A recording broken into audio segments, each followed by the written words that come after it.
ช่วงสมาคมเยี่ยมสมาชิก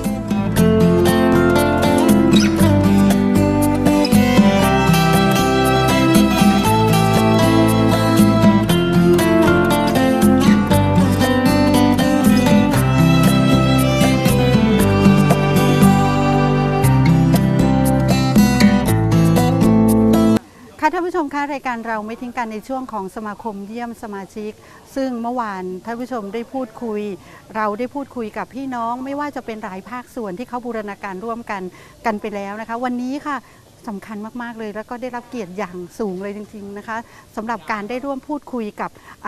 ท่านที่ถือว่าเป็นเจ้าภาพเลยนะคะของการจัดกิจกรรมโครงการนี้ขึ้นมานะคะในการที่ร่วมสาธารณประโยชน์กับพี่น้องในพื้นที่ฝั่งทนวันนี้ไปพูดคุยกับท่านนะคะซึ่งท่านจะมาให้ความรู้ในเรื่องมุมมองต่างๆเกี่ยวกิจกรรมของวันนี้นะคะ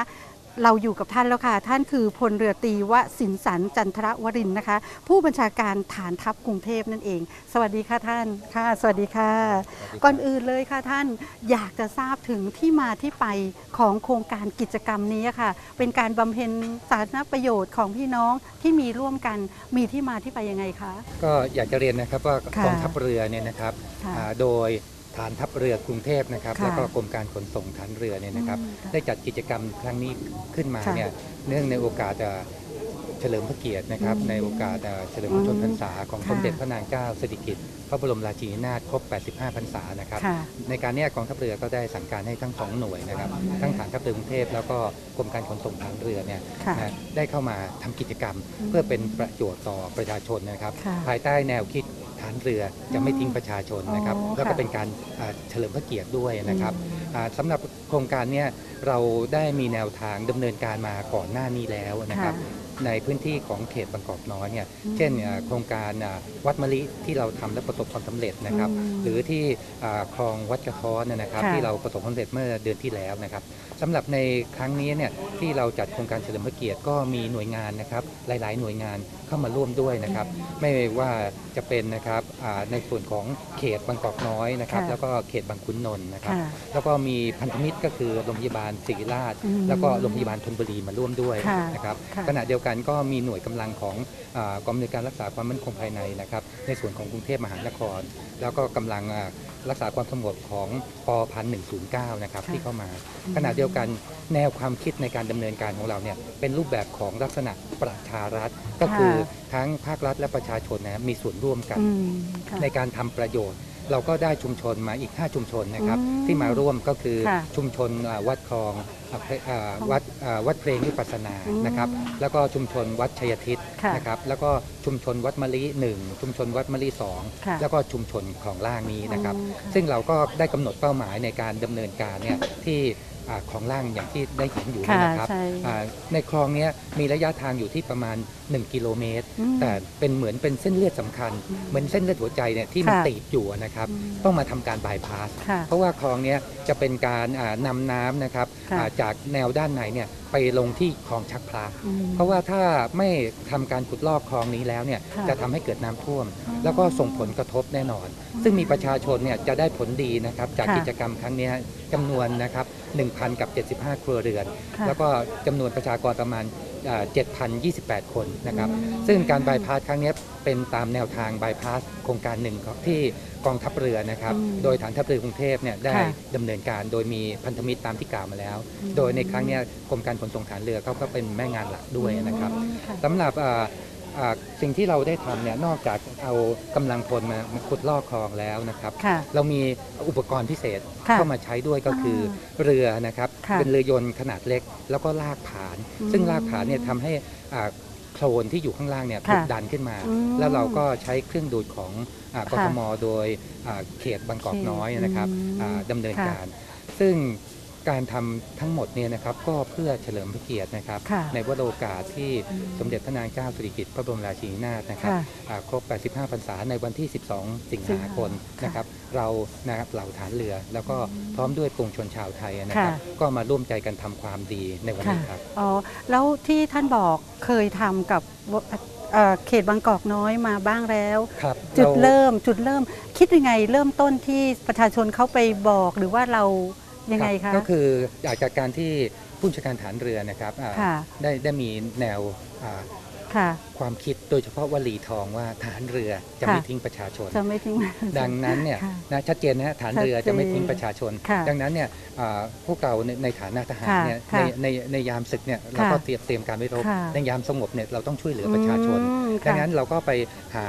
กิจกรรมที่ดีๆโดยเฉพาะเรียนเลยว่ากิจกรรมนี้เป็นกิจกรรมที่อยู่ในพื้นที่ลึกๆคนไม่ค่อยเห็นแต่ได้ประโยชน์อย่างยิ่งเช่นโครงการที่เราทำที่คลองวัดมะลิระยะทางประมาณ1 กิโลนะครับตอนนั้นฐานทัพเรือกรุงเทพก็ได้ทำโครงการนะเก็บขยะรอบคลองต้านภัยน้ำท่วมฐานเรือไม่ทิ้งประชาชนนะทั้งหมดเนี่ยก็ทำให้น้ำเนี่ยระบายในคลองวัดมะลินะครับ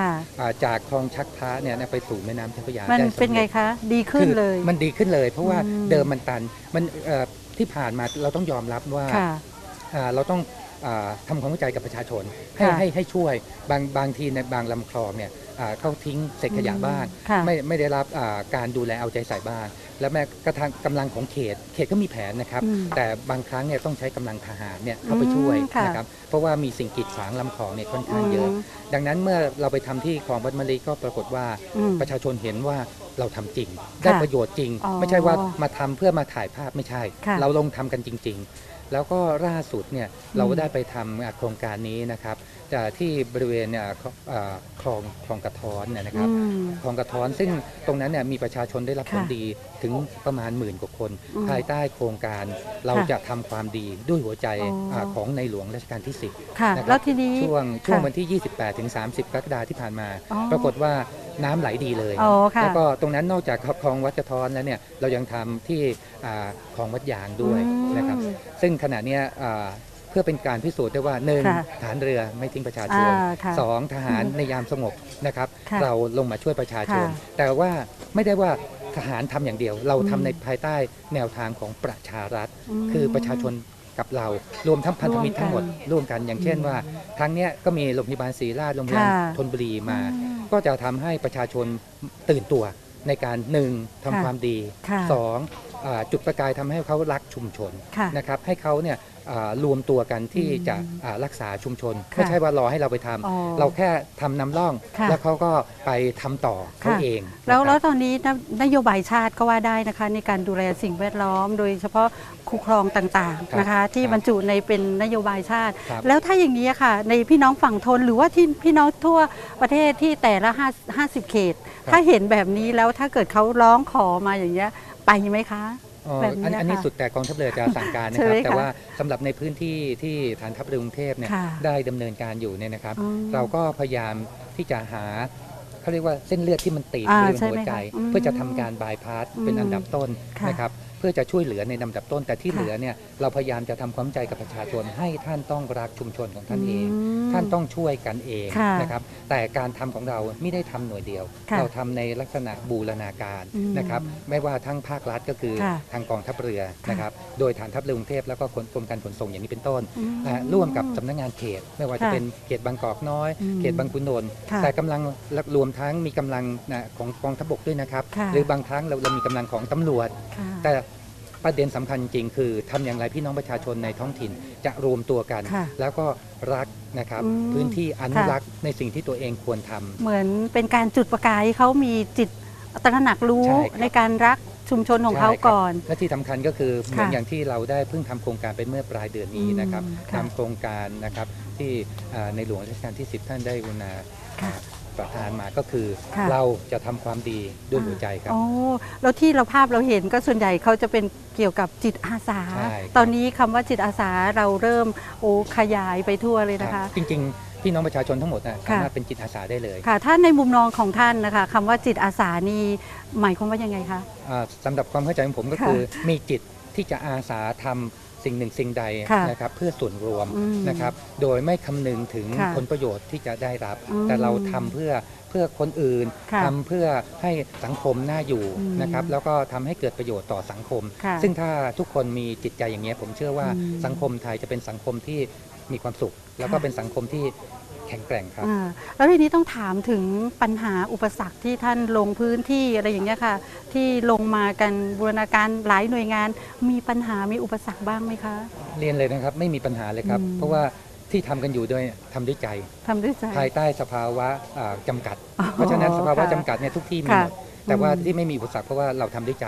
นะครับแต่สิ่งที่ได้สูงสุดก็คือทำให้ประชาชนเนี่ยเขาตื่นตัวแล้วก็เห็นว่าที่เราลงมาช่วยก็คือเป็นแค่โครงการนำร่องแต่เขา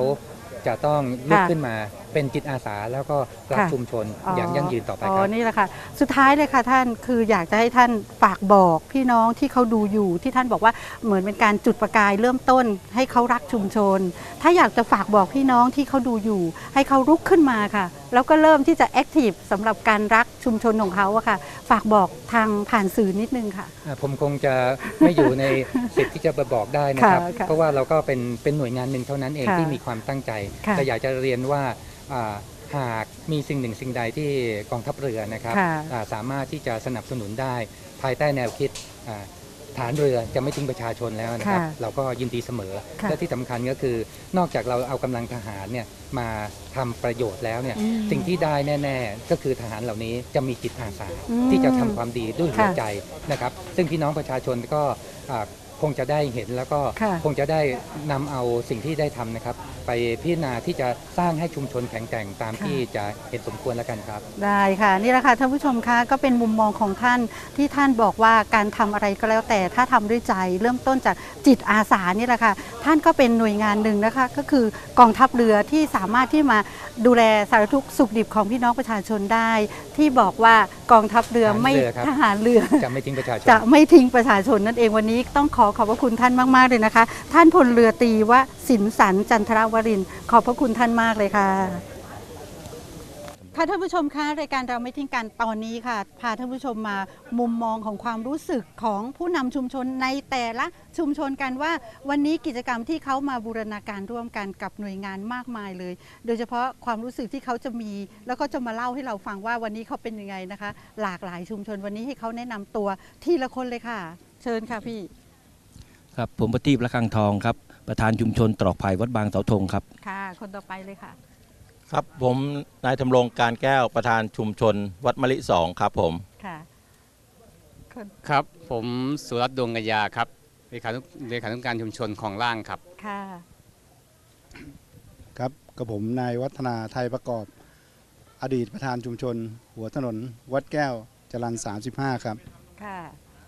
สวัสดีค่ะดิฉันสมจิตวรรธนสินค่ะเลขานุการชุมชนตรอกวังหลังค่ะค่ะสวัสดีครับผมอุทัยสุพรรณครับประธานชุมชนปัทมอ่อนนะครับแขวงบางขุนศรีเขตบางกอกน้อยครับนี่ค่ะครับผมปริญญารุ่งเรืองนะครับเลขาชุมชนตอกข้าวเม่าครับค่ะอีกคนนึงค่ะสวัสดีค่ะดิฉันนาวาโทหญิงสมพิรดาแย้มอดีตเลขาของสภาวัฒนธรรมเขตบางกอกน้อยค่ะโอ้สุดยอดเลยค่ะคราวนี้ค่ะท่านผู้ชมจะต้องมาฟังมุมมองว่าวันนี้เขามีความรู้สึกยังไงไม่ว่าจะเป็นการมีส่วนร่วมนะคะที่เขาภูมิใจประทับใจยังไงที่ในเขตของเขาเนี่ยมารวมตัวกันแล้วก็สร้างการทำกิจกรรมที่เป็นอาสานะคะแล้วก็สร้างความสำเร็จมากน้อยแค่ไหนไปฟังทีละคนเลยค่ะเริ่มต้นที่ใครก่อนเชิญเลยค่ะผมประทับใจในของกองทัพเรือนะครับโดยการกรมการส่งฐานเรือเป็นผู้ที่นำร่องพวกเราเข้ามานะครับกรมส่งฐานเรือนี่พาพวกเราเข้าไปสู่กองทัพเรือได้แล้วเราก็ภูมิใจของพระเจ้าอยู่หัวรัชกาลที่10นะครับท่านจัดโครงการเรื่องจิตประชาชนจิตอาสาและประทานหมวกสีฟ้าและผ้าพันคอให้พวกเราตระหนักถึงว่าเราทำความดีโดยที่ไม่หวังผลตอบแทนใดทั้งสิ้นเราเทิดทูนในหลวงรัชกาลที่10ว่าท่านจัดโครงการดีๆมาให้เราเพื่อให้เรามีความสุขสบายในชีวิตระดับหนึ่งของสังคมครอบครัวของกรุงเทพมหานครครับค่ะคนต่อไปเลยค่ะเป็นไงบ้างคะวันนี้คือมีความยินดีและดีใจมากนะคะที่ได้มาร่วมงานซึ่งงานนี้ทำให้เห็นว่าคนในชุมชนของเขตบางกอกน้อยทุกชุมชนมีความรักและสามัคคีกันซึ่งเราอยากจะเห็นภาพนี้ตลอดไปค่ะค่ะคนต่อไปเลยค่ะผมเองจะพูดยาวไปนิดนึง คือจากอดีตเนี่ยเราพวกชุมชนเรารวมตัวกันโดยหลวมๆแล้วก็พูดคุยกันถึงปัญหาสิ่งแวดล้อมของเขตพื้นที่ของเราแล้วก็พื้นที่ที่เรารับผิดชอบชุมชนต่างๆเนี่ยคือสิ่งที่มันตกผลึกมากที่สุดเนี่ยคือเราได้ภาคส่วนราชการฐานทัพเรือกรุงเทพมหานครแล้วก็โรงพยาบาลศรีราชเนี่ยเข้ามาช่วยงานอย่างเต็มที่พ ราะฉะนั้นทำให้เรามีพลังการทำงานมากขึ้นจริงๆแล้วเนี่ยพวกเราเนี่ยก็อยู่กันแบบว่า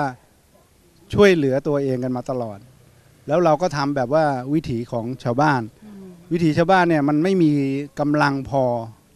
ถามว่าเรามีจิตสำนึกไหมเรื่องงานสิ่งแวดล้อมเรามีจิตสำนึกเพื่ออยากจะให้ประชาชนเนี่ยซึ่งมีอากาศที่บริสุทธิ์แล้วก็โรคภัยแค่เจ็บเนี่ยจะไม่เข้ามานะครับคราวนี้เรามีจิตสำนึกตัวนี้เรามาพูดคุยกันว่าเราจะดำเนินการกันยังไงแล้วเราก็มาได้ ได้หน่วยงานราชการเนี่ยจากฐานทัพเรือแล้วก็ศรีราชนะครับซึ่งเป็นกองกำลังหลักเนี่ยเข้ามาช่วยเหลือพวกเรานะครับเพราะฉะนั้น ปัญหาต่างๆเนี่ยที่มันหมักหมมมายาวนานนะครับจนกระทั่งพระบาทสมเด็จของพวกเราคือรัชกาลที่10เนี่ยท่านมีพระราชดำรัสว่าให้ทหารมหาดเล็กเนี่ยลงลอกคูคลองครับคือสิ่งพวกนี้เป็นงานสิ่งแวดล้อมให้กับชุมชนทำให้ประชาชนเนี่ยมีสุขภาวะที่ยั่งยืนนะครับแต่ว่าขอตำหนิส่วนราชการนิดหนึ่งคือส่วนราชการพื้นที่เนี่ยไม่เห็นความสำคัญของงานสิ่งแวดล้อมชุมชนนะครับเพราะฉะนั้นปัญหาต่างๆเนี่ยมันก็หมักหมมมายาวนานถามว่ามันเป็นร้อยปีไหมมันเป็น100 ปีครับเรามีสักขีพยานว่าต้นไม้ที่มันอยู่ในคลองเนี่ย80 ปีเนี่ยมันขึ้นได้ไงขึ้นฝางคลองเนี่ยนะครับนี่มันเป็นสักขีพยานธรรมชาตินะว่าคุณทำหรือไม่ทำถ้าคุณทำนะต้นไม้ต้นนั้นเนี่ยจะขึ้นไม่ได้ในกลางคลองหรอกนี่แสดงว่าภาคส่วนราชการละเลยไม่ทำหน้าที่แล้วก็ทำให้ภาคส่วนประชาชนเนี่ยมันทำงานยากขึ้นนะครับเราจะบอกว่าปัญหาเนี่ยประชาชนต้องช่วยกันประชาชนช่วยกันประชาชนน่ะเขาช่วยอยู่แล้วถามว่าประชาชนเนี่ยมันมีแต่มือนะอึกอักก็อ้างว่าเนี่ยเงินงบประมาณที่พัฒนาน่ะไปไหนหมดถามว่ามันทุกภาคส่วนราชการเข้าชุมชนทั้งหมดแล้วจะให้ชุมชนเนี่ยพัฒนาอย่างไรครับครับขอกราบสวัสดีครับค่ะขอบคุณค่ะ พี่สุรัตน์ในฐานะเป็นเจ้าของพื้นที่นะคะได้ยิน ท่านพัฒนาพูดนี้ก็นะชื่นใจดีใจครับผมในฐานะเจ้าของพื้นที่นะครับวันนี้ก็มีอื่นใดก็ขอขอบคุณทุกท่านนะครับทุกหน่วยงานทุกองค์กรนะครับที่มาร่วมกันเป็นได้ร่วมกันในกิจกรรมวันครั้งนี้นะครับคือหลักเลยนี่นะครับของพื้นที่ของล่างเนี่ยนะครับก็ได้ประสานงานกับหน่วยงานสำคัญต่างๆที่เข้ามาร่วมนะครับทำกิจกรรมขุดลอกคูคลองอยู่อย่างต่อเนื่องนะครับอย่างเช่นทางคสทรของฐานทัพเรือเนี่ยครับท่านก็ประสานงานมานะครับเพื่อดำเนินการช่วยดูแลสภาพแวดล้อมนะครับในพื้นที่ชุมชนนะครับก็อื่นๆไม่มีอะไรครับก็ดีใจนะครับก็ขอบคุณผู้นำทุกท่านทุกชุมชนนะครับทุกหน่วยงาน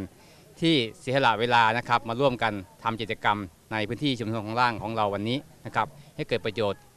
อย่างมากกับพี่น้องชาวชุมชนที่อยู่อาศัยในบริเวณนี้นะครับค่ะขอบคุณค่ะอีกสักหน่อยค่ะครับผมรู้สึกประทับใจและยินดีนะครับที่ได้มาร่วมงานขุดลอกคูคลองและก็ทำความสะอาดคูคลองของชุมชนของล่างซึ่งเป็นชุมชนใกล้เคียงกับชุมชนวัดมะลิ2ซึ่งของเราก็ได้ทำไปเมื่อเดือนมิถุนายนครับตอนนี้เราก็ดูแลคูคลองเราอยู่ทำให้น้ำไหลดีขึ้นพวกปลาพวกอะไรก็ตอนนี้ได้เริ่มเข้ามาแล้วครับทำให้ความเป็นอยู่ดีขึ้นครับตอนนี้ดีมากครับที่ได้มีโครงการนี้ขึ้นมาครับขอบคุณครับค่ะครับพี่ประทีปค่ะครับก็วันนี้ก็รู้สึกเป็นวันดีวันหนึ่งนะครับเป็นนิมิตเป็นอันดีนะครับที่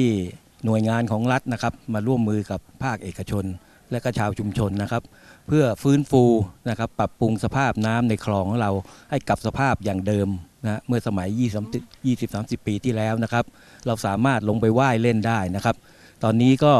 เรามาบูรณาการทำความสะอาดคลองก็จวนจะว่ายได้แล้วนะครับครับ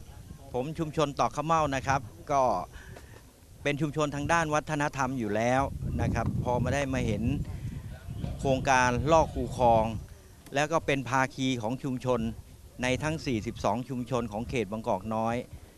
ส่วนใหญ่แล้วเราก็ลงไปดูแลแล้วก็ไปช่วยเหลือซึ่งกันและกันอยู่แล้วนะครับก็ภูมิใจในโครงการที่เกิดขึ้นและพอดีพระเจ้าอยู่หัวของเราองค์ปัจจุบันก็ได้ทำโครงการตัวนี้ขึ้นมา เป็นจิตอาสาของชุมชนนะครับก็เลยทำให้ประชาชนตื่นตัวกันขึ้นมานะครับและก็ลงมาช่วยทำในโครงการของท่านก็เป็นสิ่งที่ดีฉะนั้นในการที่มาในวันนี้ในส่วนของชุมชนคลองล่างทางผมก็ภูมิใจและหน่วยงานต่างๆที่เป็นภาคีกันก็เข้ามาช่วยเหลือซึ่งกันและกันนะครับสวัสดีค่ะดิฉันนาวาโทหญิงสมพิรดาแย้มอยู่ในคณะกรรมการของสภาวัฒนธรรมเขตบางกอกน้อยซึ่งบางกอกน้อยนี่เป็นแหล่งท่องเที่ยวแล้วก็เกิดขึ้นมายาวนานมีวัฒนธรรมทางด้านหลายๆสิ่งหลายๆอย่างอยู่ในพื้นที่บางกอกน้อยรวมทั้งปัจจุบันนี้เราก็มีจิตอาสาร่วมกับภาคราชการหลายๆส่วนเข้ามาดำเนินการในการวัฒนธรรมคูคลองซึ่งเป็นองค์กรที่เกิดขึ้นใหม่แล้วก็พัฒนาชุมชนทั้งหมด42ชุมชนในพื้นที่บางกอกน้อยให้มีความเจริญรุ่งเรืองในด้านคูคลองความใสสะอาดของน้ำสิ่งสกปรกที่อยู่ในคูคลองทั้งหลายก็ขอบคุณภาคราชการที่ได้เข้ามามีส่วนร่วมในการขุดลอกคูคลองให้เป็นคูคลองน้ำใสนะคะชุมชนสะอาดปราศจากทุกสิ่งทุกอย่างนะคะขอบพระคุณค่ะที่ได้มีการได้ออกอากาศหรือใดๆในวันนี้นะคะก็เป็นการเผยแพร่คนบางกอกน้อยแล้วก็พื้นที่ด้วยนะคะขอบคุณค่ะค่ะท่านผู้ชมก็ได้ฟังแล้วมุมมองของผู้นำชุมชนนะคะที่เขามีความภูมิใจแล้วก็ดีใจกับชุมชนที่เกิดความพัฒนาแล้วก็มีส่วนร่วมแบบนี้นะคะรายการเราไม่ทิ้งกันก็ภูมิใจนำเสนอนะคะสำหรับสิ่งเหล่านี้ซึ่งเป็นสิ่งที่ดีแล้วก็น่าที่จะเอามาเป็นแบบอย่างด้วยนะคะต่อจากนี้ไปนะคะท่านผู้ชมคะคนที่ยังมีชีวิตอยู่ก็สำคัญที่จะต้องมีแรงผลักดันในการที่จะเป็นผู้ให้มีใจอาสาคนที่ยังมีชีวิตอยู่สำคัญที่สุขภาพค่ะช่วงต่อไปห้ามพลาดนะคะช่วงสุขภาพดีกับรัชนีไปชมเลยค่ะ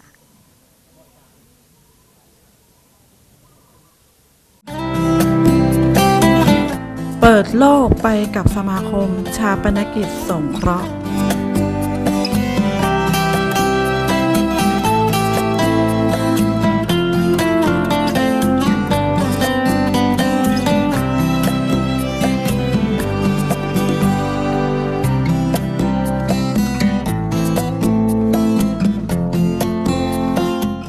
สวัสดีค่ะรายการเราไม่ทิ้งกันในช่วงเปิดโลกไปกับสมาคมชาปนกิจสงเคราะห์นะคะวันนี้รัชนีดำเนินรายการเช่นเคยแล้วก็แขกรับเชิญก็คือร้อยเอกนพดลสุขวรรณท่านเป็นที่ปรึกษาของสมาคมเรานั่นเองนะคะวันนี้เราจะมาพูดคุยกันต่อค่ะถึงเขาเรียกว่าการพัฒนาอย่างไม่หยุดยั้งในเรื่องของเชิงกิจกรรมที่เราได้ลงพื้นที่มากมายหลากหลายเลยเดี๋ยวเรามาคุยกันต่อก่อนอื่นเราก็จะแจ้งข่าวสารเหมือนเดิมนะคะว่าการสมัครเป็นสมาชิกกับเรานั้นไม่ได้ยุ่งยากโดยการที่ท่านก็อย่างในต่างจังหวัดเราก็รวมคนไว้ต้องการอยากจะสมัครก็รวมคนประมาณ30คนที่ไหนอย่างไรสถานที่บอกชัดเจนแล้วก็แจ้งมาที่เราก็จะลงพื้นที่ไปหาท่านเพื่อเป็นตัวแทนของสำนักงานค่ะคณะกรรมการเป็นตัวแทนเพื่อไปรับสมัครนะคะเอกสารหลักฐานที่เราจะต้องเตรียมก็อย่างเช่นเดิมที่เราบอกนะคะสำเนาทะเบียนบ้านสำเนาบัตรประชาชนรูปถ่าย3ใบแล้วก็ใบรับรองแพทย์ที่ต้องเน้นเลยค่ะว่าต้องเป็นสถานพยาบาลของรัฐบาลเท่านั้นหรือไม่ก็อนามัยสาธารณสุขใกล้บ้านท่านนะคะแล้วก็ผู้รับเงินสงเคราะห์คือผู้รับผลประโยชน์ก็จะต้องเตรียมสำเนาทะเบียนบ้านสำเนาบัตรประชาชนรูปถ่าย2ใบแล้วเงินที่ต้องเตรียมก็คือค่าสมัคร100บำรุงสมาคมปีละ50 บาทแล้วก็ที่เราจะเก็บล่วงหน้าของศพ20 ศพล่วงหน้าไว้20 ศพเท่านั้นก็คือศพละ20 บาท400ทั้งหมดก็คือ550 บาทนะคะแล้วก็กฎกติกาของคุณสมบัตินะคะก็คืออายุ20 ปีถึง80 ปีแล้วก็ต้องไม่เป็นโรคร้ายแรงอย่างที่บอกนะคะระยะสุดท้ายก็คือโรคเอดส์วัณโรคนะคะแล้วก็มะเร็งนะคะซึ่งแล้วก็คนที่ไร้ซึ่งความสามารถซึ่งทำอะไรไม่ได้ก็มาสมัครตรงนั้นไม่ได้ต้องสงวนสิทธิ์จริงๆแล้วกฎกติกาในการสมัครเราต้องเห็นหน้าตากันสักนิดนึงมาสมัครที่สำนักงานนะคะอย่างที่บอกไปค่ะก็นี่คือการที่เราจะมาเป็นครอบครัวเดียวกันจะต้องมีกฎกติกาภายใต้ของพระราชบัญญัติสักนิดหนึ่งของกฎหมายที่ดูแลคุ้มครองการชาปนกิจสงเคราะห์นะคะ แล้วท่านผู้ชมที่สนใจช่องทางการรับชมของรายการเราไม่ทิ้งกันก็อย่าลืมเลยนะคะว่าเราจะออกอากาศทุกวันพุธแล้วก็วันพฤหัสเวลาบ่ายโมงครึ่งถึงบ่าย2โมงครึ่งนะคะก็อย่าลืมติดตามแล้วเราจะได้รู้ข่าวสารต่างๆว่าความเคลื่อนไหวของการดำเนินงานต่างๆของสมาคมแล้วก็กิจกรรมที่เราไปลงพื้นที่คู่ขนานกับสมาคมเราตลอดเวลาเลยเยอะแยะมากมายซึ่ง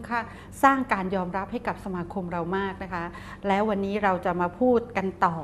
ถึงทิศทางต่างๆแล้วก็การทำกิจกรรมที่หลากหลายที่สามารถเสริมสร้างศักยภาพของเครือข่ายสมาชิกเราด้วยนะคะแล้วก็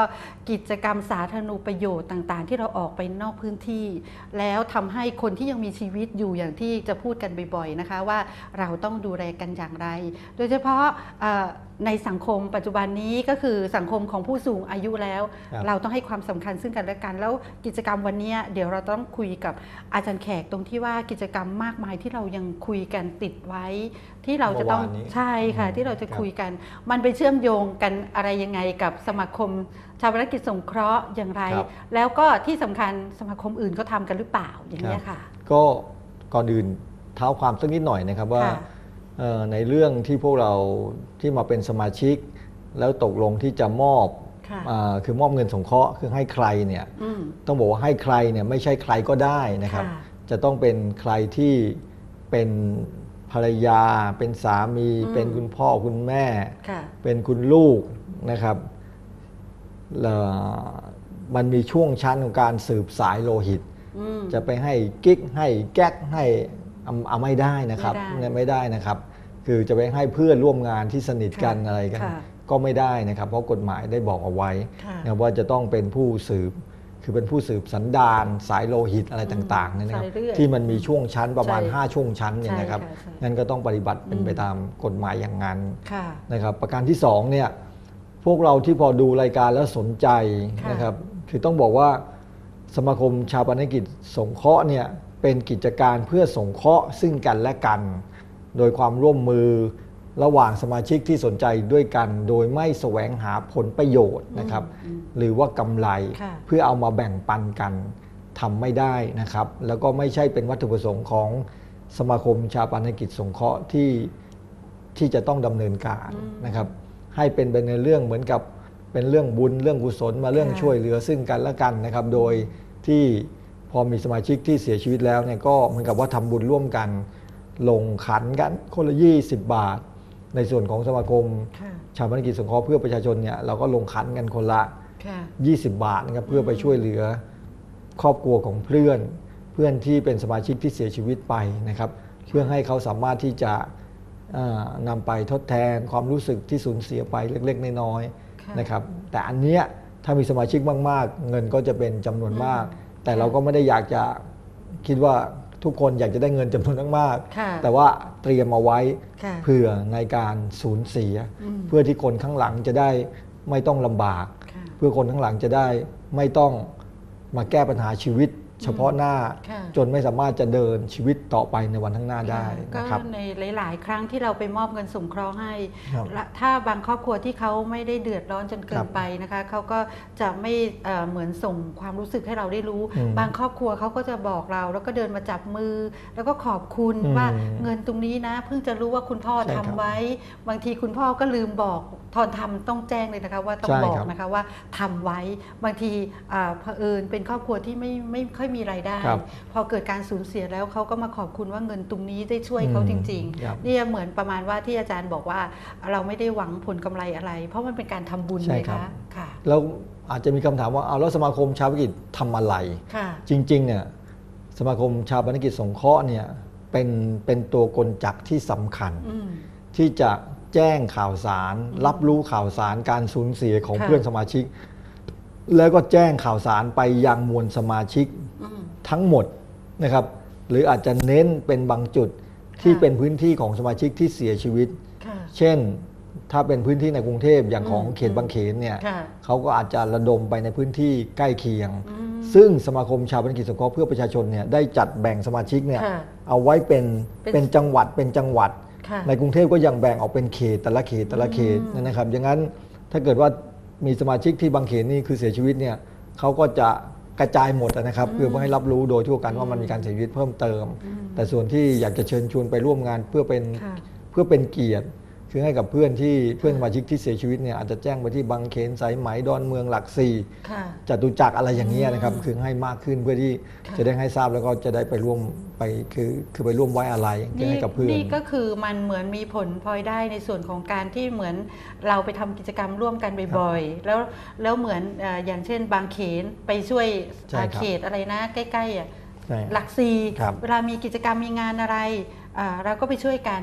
คนที่ไม่ได้เป็นสมาชิกกับเราเขาก็จะรู้ว่าพวกเขตบางเขนเนี่ยเขามีกิจกรรมในส่วนของการเป็นสมาชิกของสมาคมเราด้วยเหมือนทำงานกันเป็นเครือข่ายแบบนี้ก็คือกิจกรรมหลายๆอย่างที่เราได้พูดกันเหมือนเมื่อวานนี้ด้วยที่มันสร้างการยอมรับให้กับสมาคมเราที่ไม่ว่าจะเป็นทางด้านสาธารณูปโยชน์ที่เราไปแม้แต่การแรลลี่ที่เราไปต่างจังหวัดเราก็ไม่ลืมที่จะทำกิจกรรมเพื่อสังคมคือต้องบอกอย่างนี้ครับว่าลำพังเนี่ยคือเพื่อนสมาชิกที่มาสมัครแล้วเราคิดว่าจะมีเครือข่ายจะมีเพื่อนที่รู้จักจะสร้างคอนเน็กชันหรือปฏิสัมพันธ์ให้กับเราเนี่ยไม่เกิดนะครับลำพังสมัครเฉยๆเนี่ยสมาคมชายกิจสงเคราะห์เพื่อประชาชนเนี่ยตระหนักถึงเรื่องนี้ดีว่าการที่มาสมัครแล้วก็กลับบ้านไปรอชำระเงินรอประชุมคณะประจำปีรอเสียชีวิตแล้วก็แจ้งกลับมาอะไรเงี้ยมันก็จะเป็นสังคมแบบที่ก็ยังเป็นสังคมแบบต่างคนต่างอยู่คือเพียงแต่ว่าเวลาที่เสียชีวิตเนี่ยอาจจะมีการหักเงินหักทองจะมีการส่งเงินเข้ามาเพื่อที่จะไปช่วยเหลือเพื่อนแต่ว่าความรู้จักเชิงความสัมพันธ์เนี่ยไม่มีจะมีก็แบบแข็งๆก็แบบก็มีเชิงของตัวเงินนะครับแสดงว่าอาจารย์กำลังจะบอกว่าสังคมสมาคมเราอาจจะแตกต่างจากที่อื่นด้วยอันนี้มันก็เลยเป็นที่มาที่ว่าเราก็คิดว่ามันควรจะมีอะไรที่สามารถเป็นสื่อกลางที่จะเชื่อมความสัมพันธ์ที่ให้มันใกล้ชิดยิ่งขึ้นให้มันมีความรู้สึกห่วงหาอาทรห่วงใยต่อกันและกันนะครับไม่ว่าจะเป็นโครงการสอนอาชีพฟรีนะครับซึ่งเกิดขึ้นเนี่ยจริงๆก็ไม่ได้ไปมุ่งหวังที่ว่าทุกคนมาเรียนแล้วก็จะเอาไปทำเป็นอาชีพหมดแหละครับนะบางคนที่เก่งแล้วก็หัวไวแล้วมีความพร้อมเนี่ยก็อาจจะไปทำได้แต่บางคนที่อาจจะยังไม่มีความพร้อมก็มาเรียนเพื่อที่เหมือนกับก็เรียนรู้เพื่อความเพลิดเพลินคือเพื่อที่จะเอาไปคือทำเองใช้เองทำแจกให้เพื่อนฝูงบ้างอะไรบ้างอย่างนี้ครับที่อาจารย์พูดมาก็คือเราก็ตอนนี้ณขณะนี้สมาคมเราเคียงคู่กับสมาคมจิตอาสาเพื่อการส่งเสริมการพัฒนาประชาชนซึ่งเกิดขึ้นแล้วก็จดทะเบียนถูกต้องแล้วเพื่อทำงานอย่างเหมือนเขาเรียกว่าเป็นรูปธรรมมากขึ้นที่เกิดเป็นกิจกรรมที่อาจารย์เล่ามาไม่ว่าเราก็จะแบ่งโซนผู้สูงอายุคนพิการทุกสิ่งทุกอย่างคำว่าจิตอาสานะคะเราก็กระจายการทำงานแบบนี้ให้ชัดเจนมากขึ้นณปัจจุบันนี้ด้วยเพราะฉะนั้นการที่เข้ามาร่วมไม่ใช่ว่าจะเป็นแค่สมาชิกที่อย่างที่อาจารย์บอกเราก็สื่อสารกันเพื่อกระตุ้นว่าเราจะต้องเห็นหน้ากันบ่อยๆในการที่เราเอากิจกรรมไปลงในพื้นที่ต่างๆค่ะเราก็พยายามจัดกิจกรรมเพื่อให้มันมีปฏิสัมพันธ์ต่อกันเราอยากเห็นความคือความเป็นไทยๆคือแบบยุคเก่ายุคก่อนที่มีที่มีโถน้ำตั้งไว้หน้าบ้านมีกล้วยน้ำว้าห้อยเอาไว้ที่หน้าบ้านใครไปใครมาก็หยิบกินหรือว่าตักดื่มได้นะครับแล้วที่สำคัญเราให้ความเคารพกับผู้อาวุโสเราถึงได้มีกิจกรรมของผู้สูงอายุที่เห็นกันบ่อยๆแล้วในส่วนของการเตรียมความพร้อมของการเป็นผู้สูงอายุที่มีคุณภาพแล้วก็มีโครงการไปลงในพื้นที่โครงการสมาร์ทไลท์ที่ตอบโจทย์เขาเรียกว่ายุคไทยแลนด์ 4.0 ที่โซเชียลมีความสำคัญทำให้คนแก่ที่อยู่กับบ้านออกมาได้ร่ำได้เรียนจากการที่เขาพูดคุยกับลูกหลานไม่ค่อยรู้เรื่องใช่ไหมคะเราก็สามารถที่จะไปเติมเต็มให้ได้ด้วยคือสิ่งต่างๆทั้งปวงเนี่ยสมาคมชายกิจสงเคราะห์เพื่อประชาชนเนี่ยคืออยากบอกว่าอยากอยู่แล้วก็อยากดำเนินการอยากไม่เห็นมีสังคมมีวัฒนธรรมแบบที่มีความเอื้ออาทรนะครับหันหน้าเข้าหากันคุยกันนะครับแล้วก็เป็นไปอย่างเสรีนะการเลือกตั้งที่มีขึ้นในปีหนึ่งก็หวังจะพวกเราก็ได้มาพบปะกัน มาพูดคุยมาแลกเปลี่ยนความคิดเห็นแล้วก็มาให้ความรู้เพื่อที่จะเติมเต็มความเข้มแข็งและแข็งแกร่งของสมาคมชาปนกิจสงเคราะห์เนี่ยนะครับคือให้มันสมบูรณ์ยิ่งขึ้นนะครับเราก็คิดว่าดังนั้นความจำเป็นในเรื่องที่เราจะต้องมีกิจกรรมอื่นๆสอดแทรกในเรื่องของเกี่ยวกับกิจการสมาคมชาปนกิจสงเคราะห์ไม่ว่าจะเรื่องอาชีพเรื่องการดูแลสุขภาพเรื่องส่งเสริมกิจกรรมการ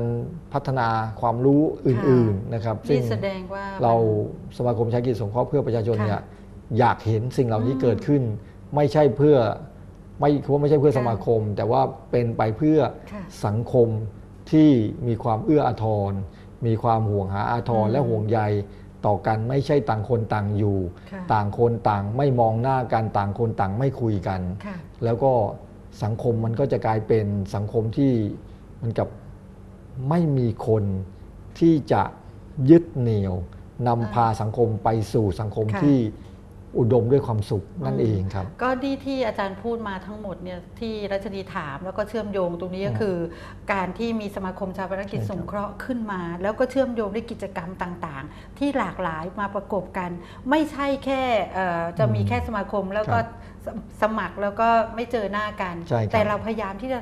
คิดถึงวิถีวัฒนธรรมของคนไทยที่มีมาแต่ก่อนเก่าครอบคลุมหมดเลยค่ะท่านผู้ชมคะไม่ว่าจะการเตรียมความพร้อมของวันหนึ่งที่เราจะต้องไปเป็นผู้สูงอายุสุขภาพเราก็สำคัญแล้วก็การที่จะต้องเรียนรู้อย่างไม่จบสิ้นกับชีวิตว่าเราจะอยู่ได้อย่างไรในสังคมแล้วเป็นสังคมที่มีความสุขในการที่เราต้องมีเพื่อนนี่คือเหมือนจะขออนุญาตที่ไม่รู้ว่าสมาคมอื่นเขาจะมีหรือเปล่าแต่สมาคมเรายืนยันได้เลยว่าเรามีทุกอย่างที่ครบถ้วนกระบวนการในสังคมของชาปนกิจสงเคราะห์เพื่อประชาชนแห่งนี้นะคะก็อยากเชิญชวนพี่น้องมาร่วมเป็นครอบครัวเดียวกันนั่นแหละแล้วตอนนี้สมาคมเราได้พัฒนาไปมากมายเลยนะคะเพราะว่าเราไม่ว่าจะมันเป็นภาคประชาชนจริงๆแล้วเราได้เรียนรู้จากสมาคมอื่นด้วยแล้วณตอนนี้โปรแกรมการพัฒนาในเรื่องของการบริหารจัดการนะคะ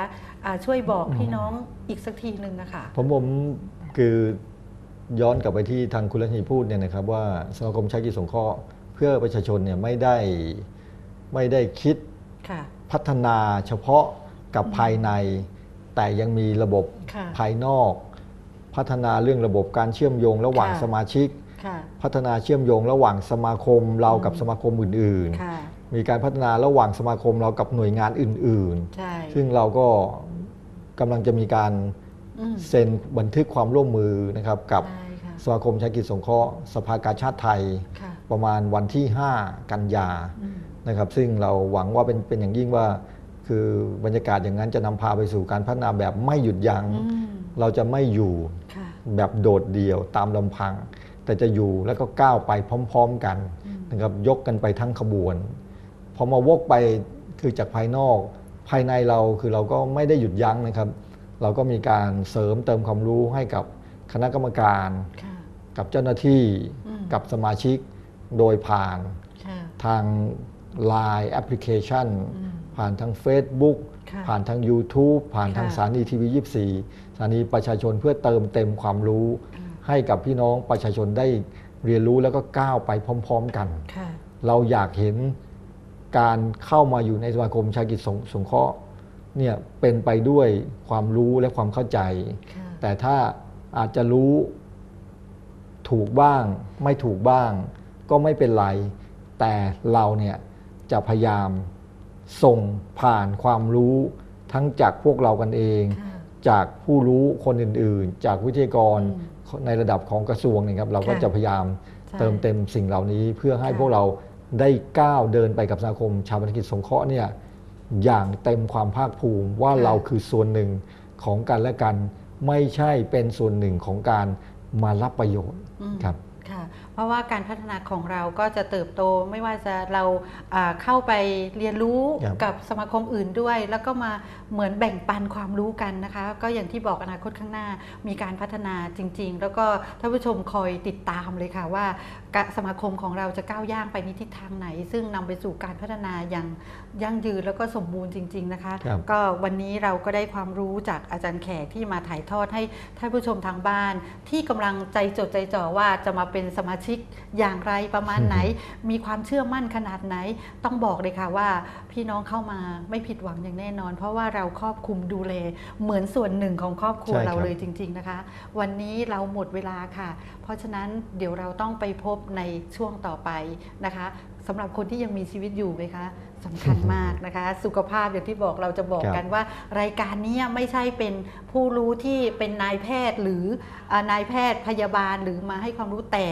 ยินดีที่จะไปหาข้อมูลต่างๆมาเสริมเต็มกับการเตรียมความพร้อมเมื่อเราเป็นเหมือนเขาเรียกว่าโรคร้ายแรงหรือโรคอะไรก็แล้วแต่ถ้าจะเข้ามาเพราะฉะนั้นคนที่ยังมีชีวิตอยู่สำคัญในช่วงนี้เลยค่ะสุขภาพดีกับรัชนีไปชมเลยค่ะวันนี้สวัสดีอาจารย์แขกก่อนค่ะสวัสดีครับสวัสดีครับ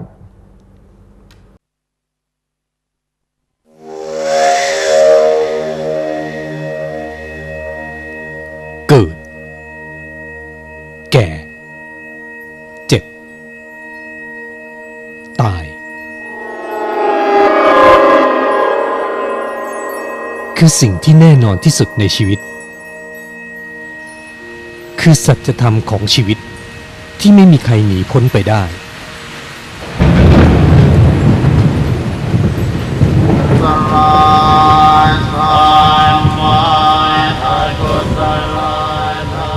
การจากไปของพ่อหรือแม่นอกจากจะเป็นเรื่องเศร้าของทุกคนในครอบครัวเพราะต้องสูญเสียคนที่รักอย่างกระทันหันแล้วยังเป็นภาระที่หนักอึ้งสำหรับทุกคนในครอบครัวที่ยังคงต้องใช้ชีวิตต่อไปเพราะต้องใช้เงินค่าใช้จ่ายในพิธีและค่าใช้จ่ายอื่นๆที่ตามมาอีกมากมายไม่นับถึงค่าใช้จ่ายอื่นๆในชีวิตประจำวันที่ทุกคนในครอบครัวยังคงต้องใช้ชีวิตกันต่อไปคงจะดีไม่น้อยถ้าคุณได้เตรียมหลักประกันไว้ให้ครอบครัวเพื่อแบ่งเบาค่าใช้จ่ายกับภาระที่ไม่คาดคิดเหล่านั้นได้บ้างการชาปนกิจสงเคราะห์หรือการสมัครเป็นสมาชิกชาปนกิจสงเคราะห์ช่วยคุณได้การชาปนกิจสงเคราะห์หมายถึงกิจการที่บุคคลหลายคนตกลงเข้าร่วมกันเพื่อทำการสงเคราะห์ซึ่งกันและกันในการจัดการศพและสงเคราะห์ครอบครัวของบุคคลใดบุคคลหนึ่งที่ตกลงเข้าร่วมกันนั้นซึ่งถึงแก่ความตายและมิได้ประสงค์จะหากำไรหรือรายได้เพื่อแบ่งปันกันวัตถุประสงค์เพื่อมุ่งสงเคราะห์สมาชิกเฉพาะเมื่อมีการตายเกิดขึ้นโดยประชาชนมีส่วนร่วมช่วยเหลือกันนับว่าเป็นการรวมกลุ่มของประชาชนซึ่งเป็นรากฐานอันนำไปสู่ความมั่นคงเข้มแข็งของครอบครัวชุมชนและสังคมอย่างแท้จริงโดยมีหน่วยงานของรัฐกำกับดูแลไม่ให้เกิดการทุจริตฉ้อโกง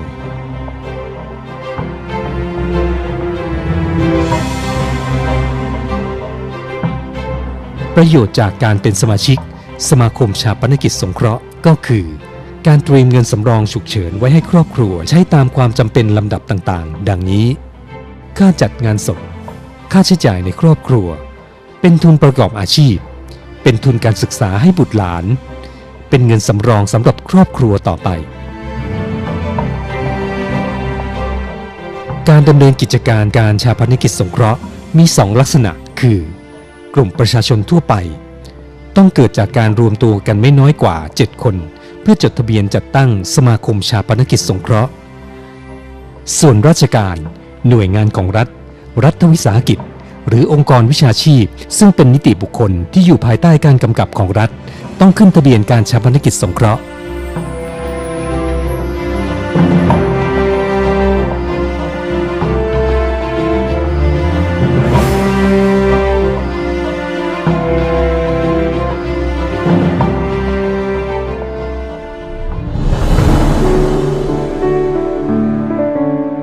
รูปแบบการดำเนินงานของสมาคมชาปนกิจสงเคราะห์สมาคมชาปนกิจสงเคราะห์เป็นคนกลางในการเรียกเก็บเงินสงเคราะห์จากสมาชิกทุกคนเมื่อมีสมาชิกเสียชีวิตแล้วนำเงินสงเคราะห์มอบให้กับครอบครัวของสมาชิกผู้เสียชีวิตตามที่สมาชิกได้แจ้งชื่อผู้รับเงินสงเคราะห์ไว้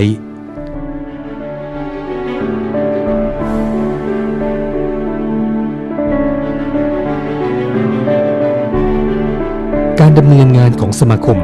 ต้องมีการเลือกตั้งคณะกรรมการจำนวนไม่น้อยกว่า7คนเพื่อทำหน้าที่ดูแลป ปกป้องผลประโยชน์ให้แก่สมาชิกภายใต้หลักการที่ว่าไม่หวังผลกำไรเพื่อแบ่งปันกัน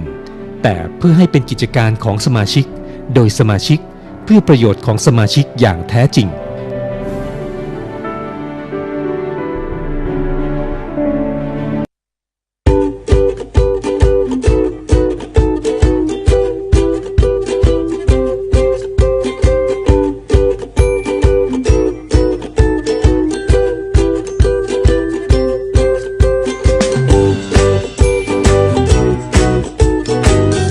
ท่านผู้ชมคะรายการเราไม่ทิ้งกันในช่วงสุขภาพดีกับรัชนีนะคะก็ยังอยู่กับภาพบรรยากาศของการลงพื้นที่ในส่วนของโครงการสมาร์ทไลท์นะคะซึ่งทีมงานสมาร์ททีมก็คือพวกเราแล้วก็ทีมงานของรัชนีที่ไปนะคะทุกคนมีจิตใจอาสาเหมือนกันที่อยากจะไปช่วยนะคะกับ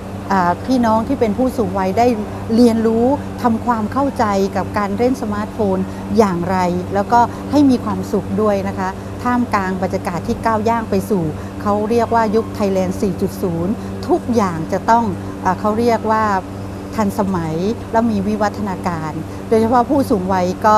ต้องไม่ผลักมันไปไกลตัวนะคะเพราะโลกโซเชียลสามารถเรียนรู้ง่ายๆโดยที่ไม่ต้องยุ่งยากอะไรเลยนะคะเพราะฉะนั้นโครงการดีๆเหล่านี้เราก็นำไปสู่พื้นที่แล้วท่านที่หรือเขตไหนที่สนใจจะเป็นกลุ่มองค์กรหน่วยงานต่างๆที่ต้องการความเข้าใจโดยเฉพาะผู้สูงวัยทั้งหลายอยากจะให้เราลงไปช่วยสอนให้ความเข้าใจมากขึ้นก็ติดต่อมาได้ที่เบอร์ที่ขึ้นหน้าจอก็จะเป็นเบอร์ของรัชนีนั่นแหละค่ะก็ 0927462973 นะคะในช่วงของสุขภาพดีกับรัชนีนี่นะคะแล้วทุกสิ่งทุกอย่างที่บอกการลงพื้นที่แต่ละครั้งเราก็จะสอดแทรกกิจกรรมความรักความสามัคคีการเคารพกันในส่วนของผู้อาวุโสเพราะว่าเราอยากให้วิถีวัฒนธรรมของคนไทยไปในทิศทางก็คือการดูแล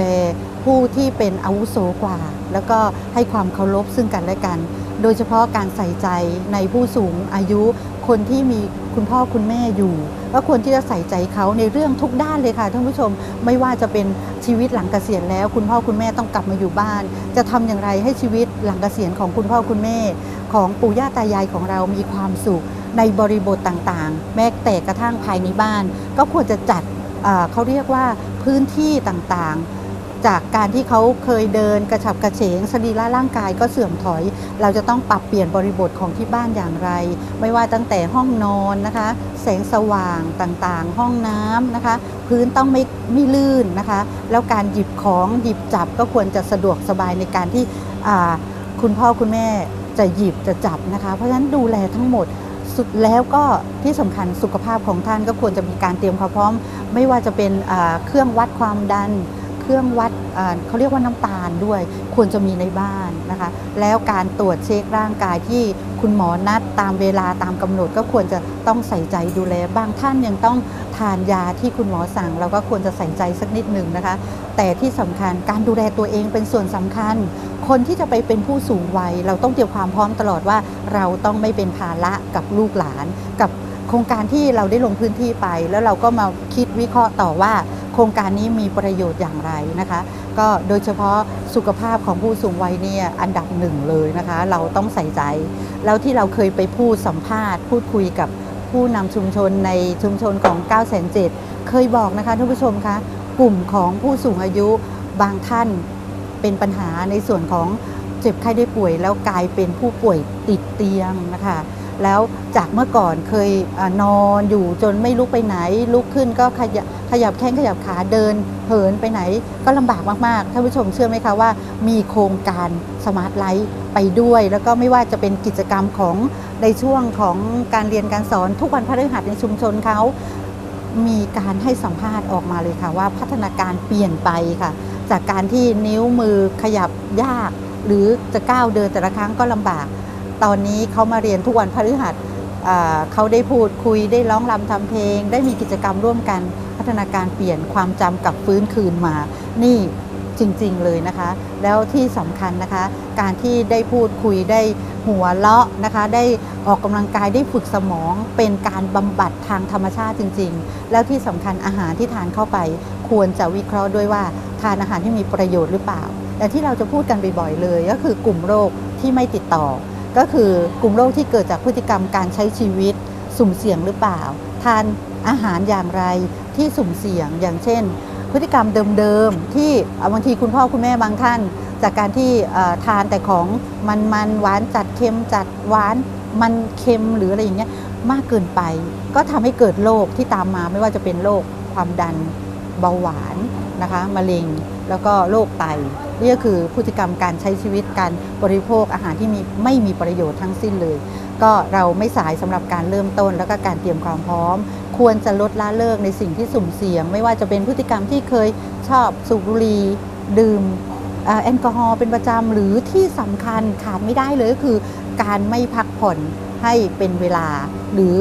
นอนไม่ค่อยหลับอะไรประมาณนี้นอนดึกนะคะแล้วก็ไม่ออกกำลังกายให้เป็นวินัยของตัวเองสำคัญก็คือพฤติกรรมที่สุ่มเสี่ยงนั่นเองควรจะเริ่มต้นนะคะแล้วก็ทานอาหารที่มีประโยชน์อย่างที่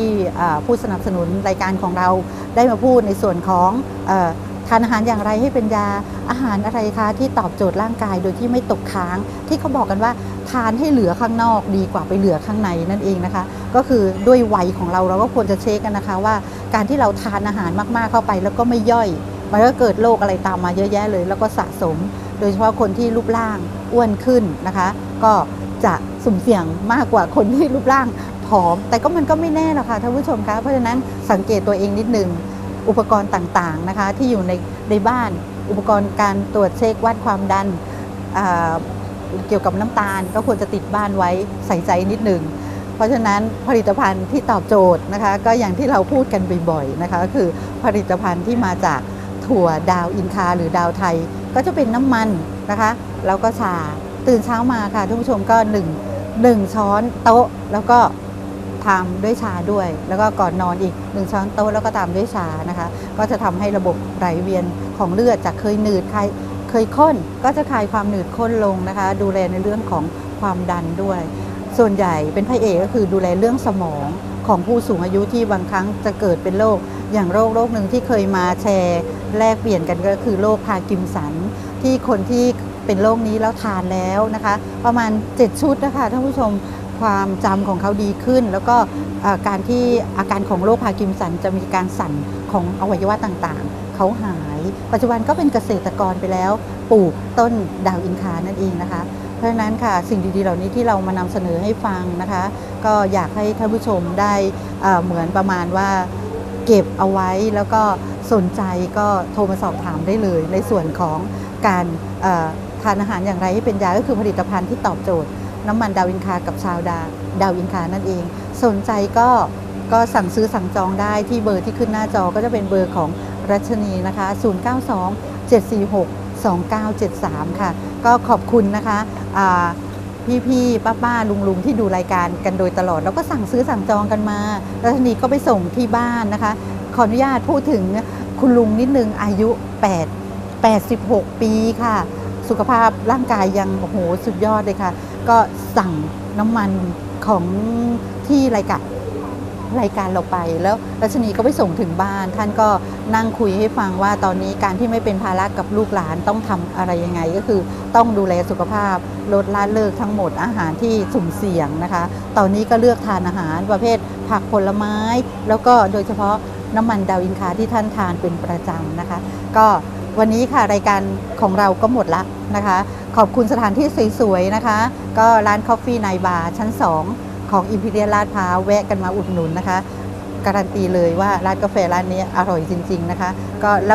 ล้วก็อย่าลืมโทรมาสั่งซื้อสั่งจองกับผลิตภัณฑ์เราได้ที่092-746-2973วันนี้ลาไปก่อนค่ะแล้วไว้พบกันใหม่นะคะสวัสดีค่ะ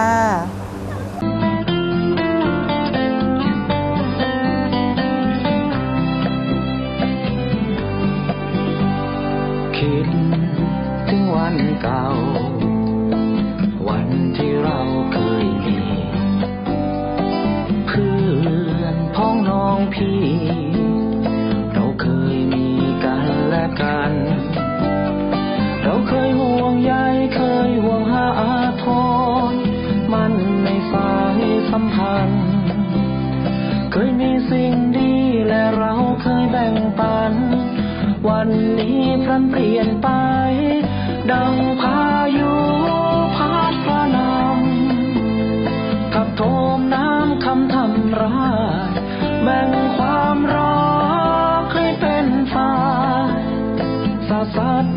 การทำ